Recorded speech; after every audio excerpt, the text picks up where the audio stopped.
देखिए स्टूडेंट, आपके सामने है क्लास 10th के मैथ के 7वें लेसन का दो और इम्पोर्टेंट क्वेश्चन जो बोर्ड एग्जाम में पूछे जा सकते हैं। चलिए पहले क्वेश्चन को करते हैं। देखिए पहले क्वेश्चन का हल कैसे होगा, ध्यान दीजिएगा।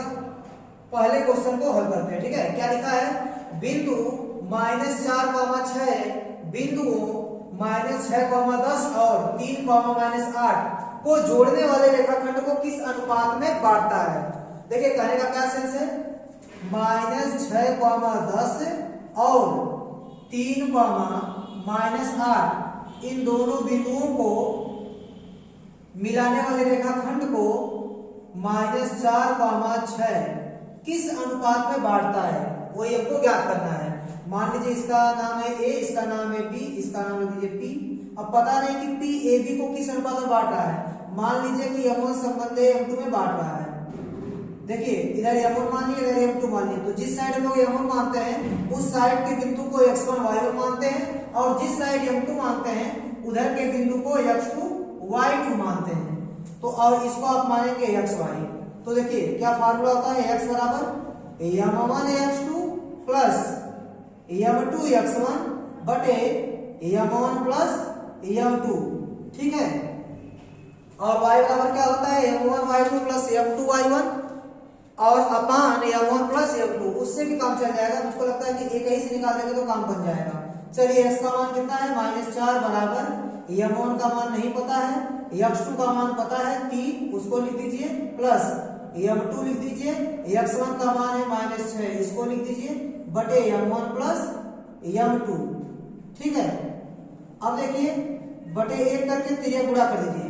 1 का गुणा इसमें करेंगे तो कोई फर्क नहीं पड़ेगा।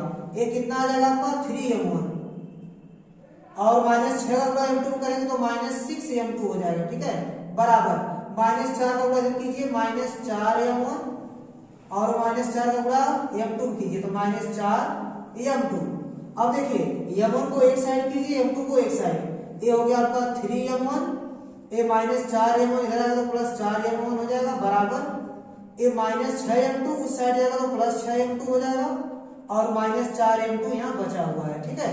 अब देखिए 4 3 7, ये हो जाएगा 7M1 बराबर 6 में से 4 जाएगा तो 2M2 बचेगा, 6 में से 4 जाएगा तो 2M2 बचेगा, उसको लिख लिया गया। अब लिखिए M1 बटे M2 बराबर 2, अब गुणा जाएगा बटे में 7, ठीक है। M1 ये आ गया बटे में M2, 2 यहाँ लिखे, 7 चला गया बटे में, तो M1 संबंधे M2 क्या मिल गया आपको, 2 संबंधे 7। क्या मिल गया आपको, 2 संबंधे 7 मिल गया, और यही आपका आंसर होगा, ठीक है। इसका मतलब बिंदु P क्या करता है, AB को 2 संबंधे 7 के अनुपात में बांटता है, ठीक है। तो ये पहला क्वेश्चन आपका कंप्लीट हो गया। अब आते हैं दूसरे क्वेश्चन पर। तो चलिए स्टूडेंट अब दूसरे वाले क्वेश्चन को करते हैं, ध्यान दीजिएगा। इसमें क्या लिखा है, ABC का निर्देशांक दिया गया है और बोल रहा है कि ये सब त्रिभुज ABC के क्या है, शीर्ष हैं। तो पहले आप एक त्रिभुज बना लीजिए, क्वेश्चन को सॉल्व करने में आसानी होगी। एक त्रिभुज आप बना लीजिए ABC, ठीक है। A का निर्देशांक दिया गया है 5, -1 और B का निर्देशांक है आपका -3, -2 और C का निर्देशांक है -1, 8। अब क्या बोला है, शीर्ष A से जाने वाली माध्यिका की लंबाई ज्ञात कीजिए। तो शीर्ष A यहाँ पर है, इससे जाने वाली माध्यिका की लंबाई ज्ञात करनी। माध्यिका क्या होती है, देखिए त्रिभुज के शीर्ष से उसकी सम्मुख भुजा के मध्य बिंदु को मिलाएंगे तो माध्यिका होगी।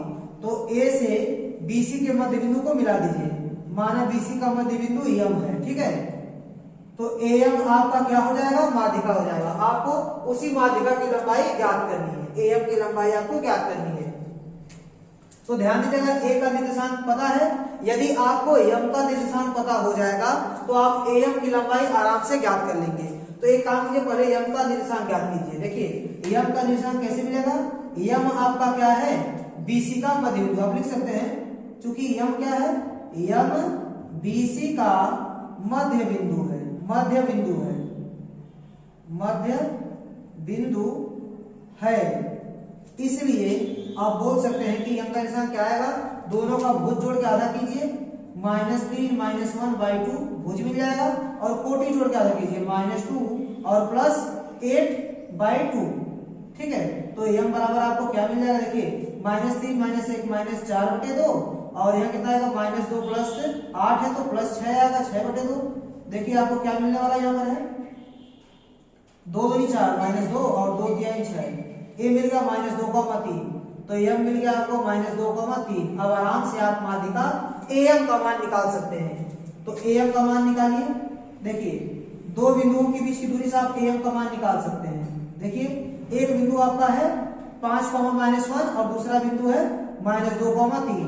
एक बिंदु को आप x1 y1 मान लीजिए और एक बिंदु को आप मान लीजिए x2 y2 और आपका am की लंबाई मिल जाएगा। तो फार्मूला होता है x2 - x1 का whole square plus y2 - y1 का होल स्क्वायर।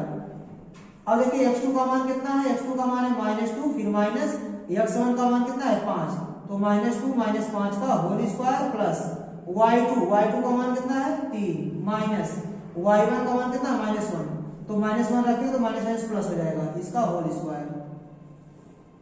तो 5 2 7 -7 का स्क्वायर और यह कितना आएगा 3 1 4 4 का स्क्वायर, तो 7 का स्क्वायर हो जाएगा आपका 49 और 4 का स्क्वायर हो जाएगा 16 और 49 और 16 यदि आप जोड़ेंगे तो आपको मिल जाएगा ऐसा कि 65।